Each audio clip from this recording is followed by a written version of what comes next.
오늘 저희가 이제 이 MBTI라는 그런 이제 주제로 나아가게 되죠. 그런데 여러분, 우리가 이 MBTI를 믿는 게 아니죠. MBTI는 하나의 도구일 뿐입니다. 그래서 저희는 MBTI를 하나의 도구로 생각을 하는 것이기 때문에 우리가 믿는 분은 하나님이시죠. 또 하나님을 믿는 것이고, 또 그 가운데 MBTI가 하나의 도구가 될 수 있다라는 것을 생각하면서 나아가는 것이기 때문에 우리가 간단하게 말씀 한 구절 좀 보고 그리고서 들어가도록 할게요.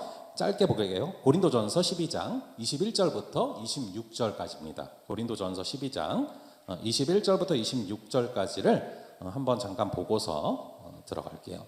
이 구절을 화면에 보셔도 되고요. 여러분들과 저와 함께 돌아가면서 교독하고요.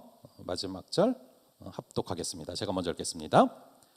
눈이 손더러 내가 너를 쓸 데가 없다 하거나 또한 머리가 발더러 내가 너를 쓸 데가 없다 하지 못하리라.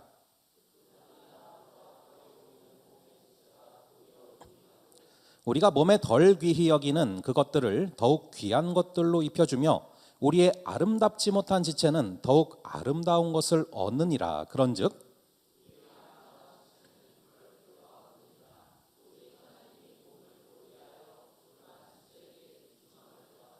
몸 가운데서 분쟁이 없고 오직 여러 지체가 서로 같이 돌보게 하셨느니라.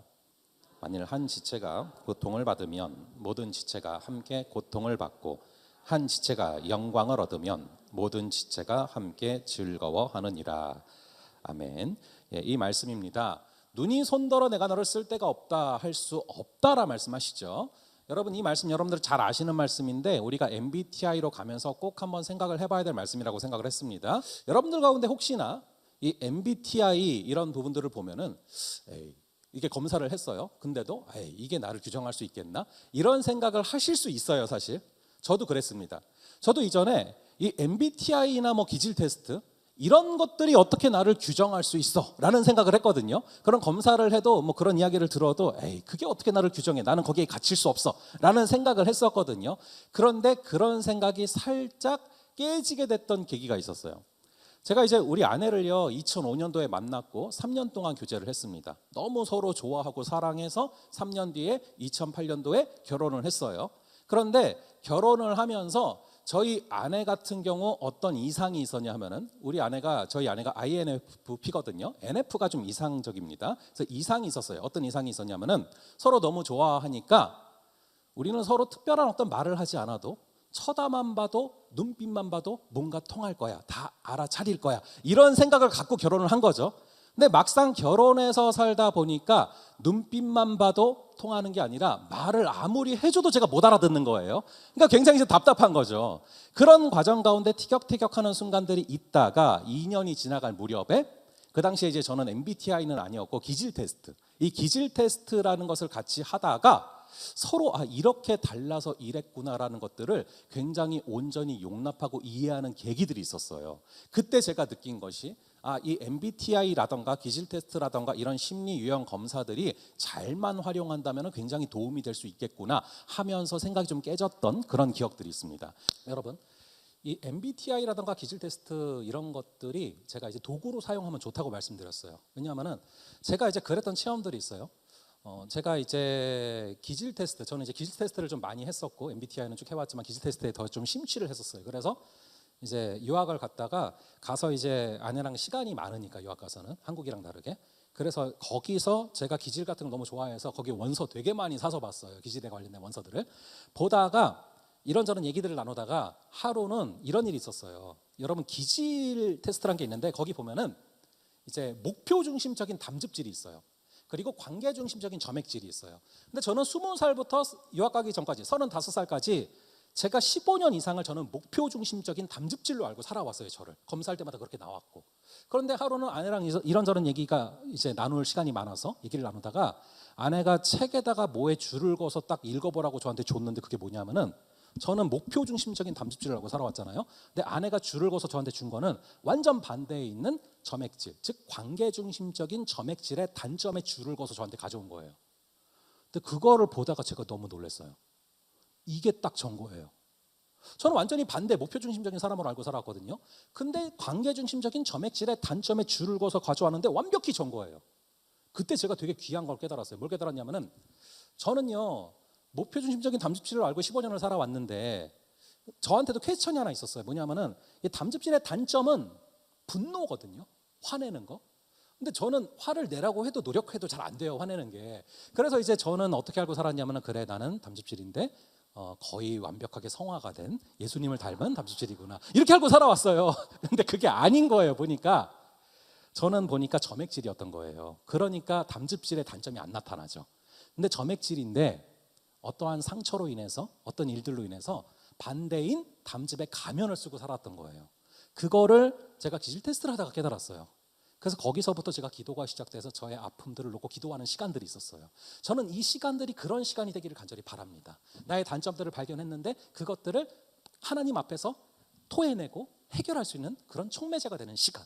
그리고 여러분 서로 다른데 서로 간에 맞춰간다라는 게 참 쉽지 않아요. 이거는 뭐 교사뿐만 아니라 여러분들이 뭐 아이들과의 관계에서 또 결혼에서도 그렇고 쉽지 않다는 걸 아실 거예요. 여러분 저는 ISTJ예요. 여러분 ISTJ는 굉장히 로봇처럼 살아갑니다. 뭐 학교, 교회, 집 뭐 이런 식으로. 그리고 뭐 음식점을 가도 그래요. 전 예전부터 항상 가던 데를 가서 똑같은 걸 시키는 걸 좋아해요. 그게 편하네요. 근데 저희 아내 같은 경우는 인프피인데 굉장히 창의적이거든요. 새로운 것들이 떠오르는 거예요. 새로운 아이디어들이 떠오르는 거죠. 그러다 보니까 이제 저는 정말 재미없게 살았거든요. 결혼하기 전에. 그래서 항상 이제 그냥 책 보고 성경 보고 뭐 그게 다인 걸로 알고 살아왔는데 인프피는 여러분 굉장히 낭만이 있습니다. 결혼했더니 뭐 별을 보러 가요. 하늘에 별을 보러 가고 일출을 보러 가고 또 일몰 보러 가고. 근데 이제 문제는 뭐냐면은 그래서 ISTJ는 인프피로 인해서 새로운 세상에 눈이 열려요. 문제는 제가 로봇이라는 거죠. 한번 입력되면 계속 가. 오늘은 안 가, 내일은 안 가, 내일은 모레는 별 안 보러 안 가. 그러니까 이제 당신 때문에 질린다고 뭐 이렇게 말할 정도로 이렇게 이제 서로의 다름이 있단 말이에요. 근데 이 서로의 다름이 분명히 유익이 되고 서로 간에 새로운 세계를 열어줄 수 있어요. 근데 제가 질문에도 넣어놨지만 서로의 단점이 있을 때 이거를 보완해 줄 수 있고 용납해 줄 수가 있어야 된다는 것이죠. 이게 어떻게 가능했는지를 좀 마치고 이거 말씀드리고 마칠게요. 저랑 아내랑 이렇게 살다가 여러분 그래요. 항상 이제 여러분 작은 돌뿌리에 걸려 넘어지는 거지 큰 바위에 넘어지지 않아요. 살다 보면 아주 사소한 일들 때문에 다투고 그러거든요. 근데 이제 저랑 아내랑 살다가 어떤 일이 생겼냐면은 저희 아내가 하루는 그 위기 탈출 넘버 원이라는 프로를 보다가 거기에 뭐가 나왔냐면은 그 변기 뚜껑을 닫아야지 변기 뚜껑을 열어놓고 내리면은 세균이 올라온다는 걸 딱 본 거예요. 그 이상과 가치를 붙잡게 됐어요. 그 이후로 이제 저한테 본인은 당연히 헌신하지만 저한테도 헌신을 요구하는 거죠. 뚜껑 닫아라. 근데 이제 저는 35년가량을 뚜껑을 닫지 않고 살아왔습니다. 근데 그 이상과 가치에 따라서 저도 같이 부응을 해줘야 되는데 제가 이제 그게 잘 습관이 안 되는 거죠. 근데 이제 또 그런 것도 있어요. 또 나중에는 제가 나름 난 닫은 것 같은데 또 열려 있다는 거예요. 그럼 또 저는 의심되는 거죠. 혹시 본인이 연 거 아닌가? 착각하는 거 아닌가? 보면 내가 닫은 것 같은데 뭐 CCTV를 달 수도 없고. 그런데 이런 일이 있었어요. 이제 캐나다에서도 똑같이 그런 일들이 벌어졌었거든요. 이렇게 미끄러지는 일이 있어서 굉장히 크게 다쳤어요. 다리가 세 군데 골절이 돼서 수술을 받았습니다. 캐나다에서. 그리고 나서 며칠 있다가 이제 퇴원해서 집에 있는데 제 상태가 아니었어요. 제대로 된 상태가 아니고 병원에서 퇴원하자마자인데 제가 이제 교회 수련회가 있었습니다. 그래서 2박 3일 동안 수련회를 갔다가 왔어요. 왔는데 예상했던 것처럼 아주 큰 난리가 났어요. 왜냐하면 아내는 움직이지 못하죠. 2층에 뚝 있죠. 저는 없죠. 그래서 제가 이제 수련을 마치고 딱 집에 들어갔는데 우리 아들이 막 달려 나오는데 온 몸에다가 필라델피아 크림치즈를 바른 상태로 저한테 달려 나오는 거예요. 웬 크림치즈가 달려 나와서 깜짝 놀랐어요. 보니까 저도 없겠다, 아내 아파서 못 움직이고 있겠다, 우리 아들이 막내가 엄청난 존재감을 가지고 병마다 뭐 필라델피아 크림치즈로 칠해놓고 자기 온몸을 발라놓고 이렇게 달려온 거예요. 그래서 와, 이 아내가 얼마나 힘들었을까. 그래서 이제 2층으로 올라갔어요. 갔는데 저희 아내가 너무 놀랐어요. 너무 천사와 같은 미소로 웃으면서 수고했다고 오라고 아무 타격감이 없는 거예요. 우리 아들이 그렇게 난장판을 쳐놓은 거에 대해서. 그래서 이제 딱 만나서 이야기를 하는데 제가 수련회를 간 동안에 벌어졌던 일들을 얘기를 해줬어요.